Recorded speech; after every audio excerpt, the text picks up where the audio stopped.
কাফি ভাই, কি শুরু করলেন ভাই বলেন তো? বরিশাল রে এইভাবে পচানোটা কি খুব দরকার ছিল ভাই? কুত্তা আর কয়েল লইয়া ভালোই তো সমালোচনা ভিত্তিক কন্টেন্ট বানাইতেছিলেন, ছাত্র আন্দোলনের স্লোগান দিয়ে ভালোই উড়ায় দিলেন।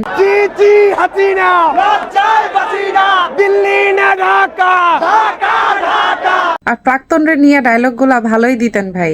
আমি আমার প্রাক্তনকে কখনো ক্ষমা করব না। তাহলে বই মেলার মতো এরকম একটা জায়গায় মাইয়া মাইসের হাত ধরে কসলানোর কি খুব দরকার ছিল ভাই? ফুল কোথায়? ফুল কোথায়? ফুল নিয়ে আসেন নাই? ফুল নিয়ে আসা উচিত ছিল।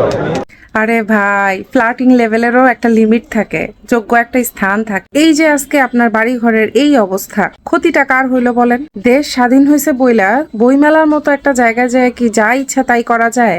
একটা বিষয় খুব স্পষ্ট, আপনার পেছনে অনেক শত্রু ছিল। আপনি ভালো করেই জানতেন জুলাই অগাস্টের পর আপনার শত্রুরা ওত পাইতা ছিল কিভাবে আপনার একটা বাংলা ডলা দেওয়া যায়। আপনি সুযোগ করে দিছেন, তারাও সুযোগ পাইছে, আর ডলাটা আপনিই খাইছেন। আর যদি পাবলিকের কথারে আমলে নেই, তাহলে তো বিষয়টা এরকম দাঁড়ায় আপনি নিজের বাড়িতে নিজে আগুন দিয়ে এখন নাটক করতেছেন। কয়েকদিন আগেই আপনার একটা ভিডিওতে দেখলাম আপনি খেলার মাঠে আসিফ নজরুলের তেল মাখতেছেন। কেন রে ভাই? আপনারা তো এরকম তেলবাজ ভাবি নাই কখনো।